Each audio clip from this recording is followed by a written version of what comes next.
Hello friends, a very good evening to all of you. This is Akanksha Tripathi. आप सभी का हमारे चैनल स्टडी हब में स्वागत है। आज से जो है फोर्थ सेमेस्टर का क्लास स्टार्ट हो रहा है एंड ये क्लास जो है पेपर कोड 113 जो कि है आपका टेक्नोलॉजी ऑफ टीचिंग, ठीक है, जिसकी क्लास चलेगी and it's just a introduction class, ठीक है, जिसमें आपका एक माइंड सेट तैयार हो जाए कि क्लासेज अब कंटिन्यू हो गई हैं और कंटिन्यू चलेंगी और आप अपने दोस्तों को भी बता दें, क्योंकि जो आपका फोर्थ सेमेस्टर का एग्ज़ाम है वो जून के लास्ट वीक तक जो है कंडक्ट कराया जाएगा। और ऐसा नहीं है कि बच्चे जो है स्टार्टिंग से तो प्रिपरेशन करते नहीं हैं और लास्ट में जो एकदम स्ट्रेस लेना स्टार्ट कर देते हैं, पैनिक हो जाते हैं कि अब क्या होगा, कुछ प्रिपेयर नहीं हो रहा है, बहुत सारी चीज़ें उनको फेस करनी पड़ती हैं। तो अभी से आप प्रिपेयर करिए। एंड दूसरी बात कि माइंड में एक चीज़ को बैठा लीजिए कि ये आपका आखिरी सेमेस्टर है, इसके बाद से आपको बीएड का एग्ज़ाम नहीं देना है। तो क्यों ना आप ये जो फोर्थ सेमेस्टर है ना उसको एकदम बेस्ट करें, यानी कि अपना 200% इसमें दें, तभी आप 100% लाएंगे, है ना।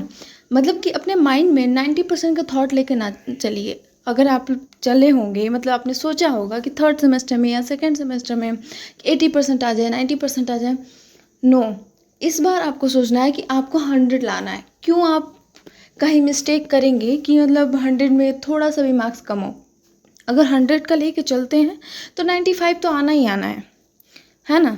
तो आपके माइंड में ये थॉट होना चाहिए कि ये लास्ट एग्ज़ाम देना है मुझे बीएड का और इस बार जो है सबसे बेस्ट करना है, ताकि अब इसके बाद तो फेस करना नहीं है बीएड को और जो होगा वो बेस्ट होगा। बस ये माइंड में थॉट लेके चलना है और रेगुलर आपको हर टॉपिक पे, एक एक टॉपिक पे जो है क्लासेस प्रोवाइड कराया जाएगा। आप स्टडी हब से जुड़े रहिए और टेलीग्राम ग्रुप का जो लिंक है वो नीचे दिया गया है डिस्क्रिप्शन बॉक्स में। जो भी नए स्टूडेंट हैं वो आप सभी लोग टेलीग्राम ग्रुप से जरूर ज्वाइन हो जाइए। क्लासेस की नोटिफिकेशन एंड जो भी इंफॉर्मेशन है, पीडीएफ कंटेंट जो भी है वो आपको वहीं पे प्रोवाइड की जाएगी, ठीक है। तो चलिए स्टार्ट करते हैं आज एक बेसिक सी चीज़ जो कि है इंट्रोडक्शन। और आपका चूँकि जो आपका सब्जेक्ट है उसका नाम भी है क्या, शैक्षिक तकनीकी। क्या है, शैक्षिक तकनीकी, यानी कि टेक्नोलॉजी ऑफ टीचिंग।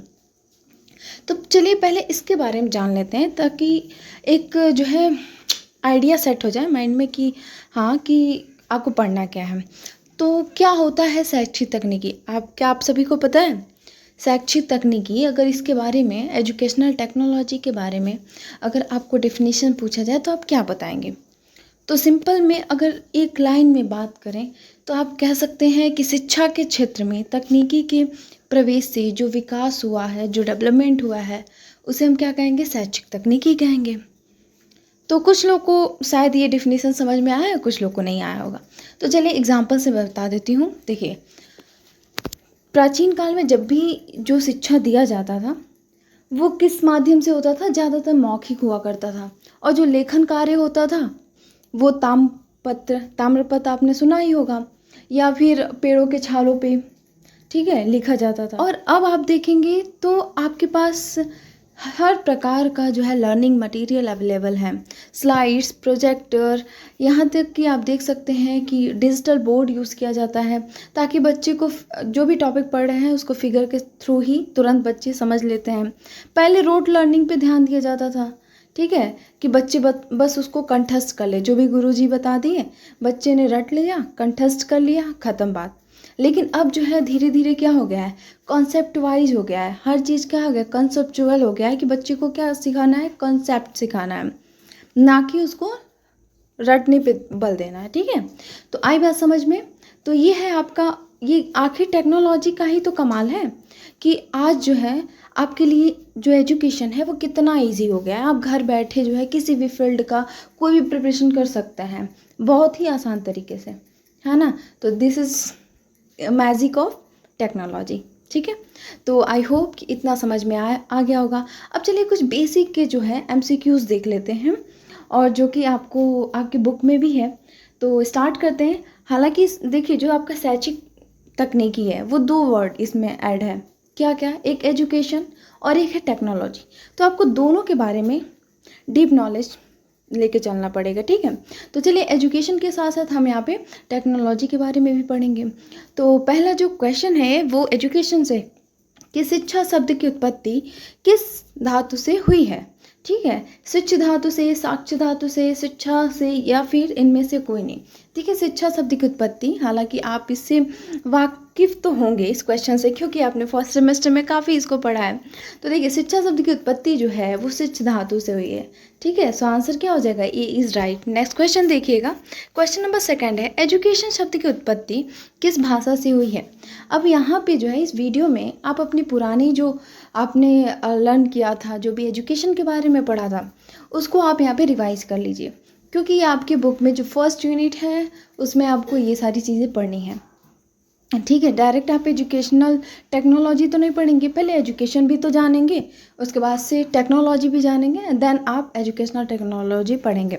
तो देखिएगा, एजुकेशन जो है शब्द की उत्पत्ति किस भाषा से हुई है, यूनानी से, लैटिन से, फ्रांसीसी से, या फिर इनमें से कोई नहीं। तो देखिए, एजुकेशन शब्द की उत्पत्ति जो है वो लैटिन भाषा के एजुकेटम से हुआ है। ओके, नेक्स्ट क्वेश्चन देखिएगा, एजुकेशन शब्द की उत्पत्ति हुई थी या हुई है किस भाषा से। देखिए, अभी मैंने बताया एजुकेटम, और इंग्लिश अक्सर जो है स्पेलिंग ही गलत हो जाता है बच्चों से। देखिए, एजुकेटम की आपको स्पेलिंग ध्यान देनी पड़ेगी। चलिए अगला क्वेश्चन देखिएगा, यहाँ पे देखिए कोटेशन है, एक स्टेटमेंट है, देखते हैं। संकीर्ण अर्थ में शिक्षा से तात्पर्य हमारी शक्तियों के विकास एवं संवर्धन के लिए किए गए चेतनापूर्व प्रयास से है। यह कथन किसका है, जॉन डीवी का है, मैकेंजी का है, जॉन लॉक का है, स्पेंसर का है। तो देखिए, ये जो है जो स्टेटमेंट है वो मैकेंजी का है। ऑप्शन बी क्वेश्चन है कि शिक्षण मशीन का विकास किसने किया था। ऑप्शन ए है स्किनर, ऑप्शन बी है सिडनी प्रेसी, ऑप्शन सी है John Dewey and option D है रूसो। देखिए, शिक्षण मशीन यानी कि जो आपका टीचिंग मशीन है उसका विकास सबसे पहले सिडनी प्रेसी ने 1926 में, कब, 1926 में अमेरिका की यूनिवर्सिटी में एक विश्वविद्यालय था उसमें उन्होंने किया था। ओके, चलिए आगे बढ़ते हैं। अगला क्वेश्चन देखिएगा कि देखिए क्या है, educational technology implications for early and special education. ये जो पुस्तक है वो किसकी है, क्लियरी की है, रॉबर्ट मेगर की है, स्मिथ की है, या फिर इनमें से कोई नहीं। तो देखिए, ये जो educational technology implications for early and special education, ये पुस्तक जो है क्लियरी की है। इंग्लिश में बात करें तो किलोरी। ठीक है, तो दोनों देख लीजिएगा, क्लियरी इनकी पुस्तक है। Option A is right. Next question देखिएगा कि शैक्षिक तकनीकी का अर्थ है। शैक्षिक तकनीकी का क्या अर्थ होता है, एक ऐसी प्रविधि का विज्ञान जिसके द्वारा शिक्षा के उद्देश्यों को प्राप्त किया जा सकता है। बिल्कुल सही बात है, ऑप्शन ए तो सही है। ऑप्शन बी देखिए, शिक्षा की क्रियाओं का यंत्रीकरण करने के लिए। तो देखिए, overall D is right, A and B दोनों। अब देखिए, शैक्षिक तकनीकी का यहाँ पे 2 डिफिनीसन मैं आपको बताती हूँ। ये आपको बुक में कहीं नहीं मिलेगा, बुक में आप देखेंगे तो बड़े बड़े डिफिनीशंस आपको देखने को मिलेंगे, लेकिन ये डिफिनीसन जो है बहुत शॉर्ट फॉर्म में है, 1 लाइनर है। आप इजीली जो है अपने वर्ड्स में इसको कन्वर्ट कर सकते हैं, आप अपने क्वेश्चंस में, आंसर में जो है इसको इंक्लूड कर सकते हैं। ठीक है, तो इसको जरूर नोट डाउन कर लीजिएगा। पहला देखिए कि शिक्षा के क्षेत्र में तकनीकी के प्रवेश से जो विकास हुआ है उसे हम क्या कहते हैं, शैक्षिक तकनीकी कहते हैं। अदर वर्ड, दूसरे शब्दों में आप देखिए कि शिक्षा को सर्वसुलभ बनाने के लिए, ठीक है, तकनीकी के इस्तेमाल या प्रयोग से जिस क्षेत्र का विकास हुआ है उसे हम एजुकेशनल टेक्नोलॉजी कहते हैं। ठीक है, ये 2 जो डिफिनीशन है वो आपको बुक में नहीं मिलेगा, तो आप इसको नोट डाउन कर लीजिएगा। चलिए आगे देखिएगा, जीवन ही शिक्षा है तथा शिक्षा ही जीवन है। ये जो स्टेटमेंट है वो किसका है। ऑप्शन ए है जॉन लॉक का है, ऑप्शन बी है बी एस ब्लूम का है, ऑप्शन सी है जॉन डीवी का एंड ऑप्शन डी है मैकेंजी का। देखिए, ये जो कथन है जीवन ही शिक्षा है और शिक्षा ही जीवन है, ये कथन जॉन लॉक का है। Option A is right. Next देखिएगा, ब्रूक्स ने तकनीकी ज्ञान के अन्य क्षेत्रों में स्थानांतरण के लिए कितने आयाम बताए हैं। तो देखिए, ब्रूक्स ने जो है तकनीकी ज्ञान, जो तकनीकी है ज्ञान के अन्य क्षेत्रों में स्थानांतरण के 2 आयाम बताए। एक क्या है, एक उन्होंने बताया है क्षैतिज स्थानांतरण यानी कि हॉरिजॉन्टल ट्रांसफर, और एक उन्होंने बताया ऊर्ध्व स्थानांतरण यानी कि जो है वर्टिकल ट्रांसफर। ओके, तो देखिए अब यहाँ पे क्षैतिज स्थानांतरण क्या होता है, ऊर्ध्व स्थानांतरण क्या होता है। ठीक है, देखिए क्षैतिज स्थानांतरण जैसे कि सपोज, बहुत ही जो है सरल भाषा में अगर मैं बताऊँ तो आपने कोई टॉपिक पढ़ा और बीएड में कोई टॉपिक पढ़े, तो बीएड में तो वो यूज हो गया और उसका यूज आगे मतलब बहुत सारे टीचिंग एग्जाम्स हैं उसमें भी वो पूछा जा रहा है, तो आप उसमें भी इजीली यूज कर सकते हैं। तो ये क्या हो गया, क्षैतिज स्थानांतर हो गया।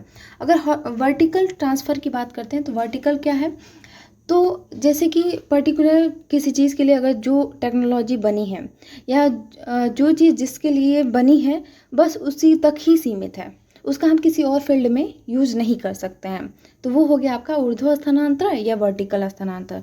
तो आई होप कि समझ में आया होगा। सो ये थे आज के क्वेश्चंस, और ये छोटा सा क्लास जस्ट इंट्रोडक्शन क्लास था, ताकि आपका जो है एकदम माइंड सेट हो जाए और अब कल से जो है कंटिन्यू चलेगा। प्रोसेस अच्छी लगी हो तो अपने दोस्तों को ज़रूर शेयर कीजिएगा। एंड फोर्थ सेमेस्टर की तैयारी में जो है अभी से आप जुट जाइए।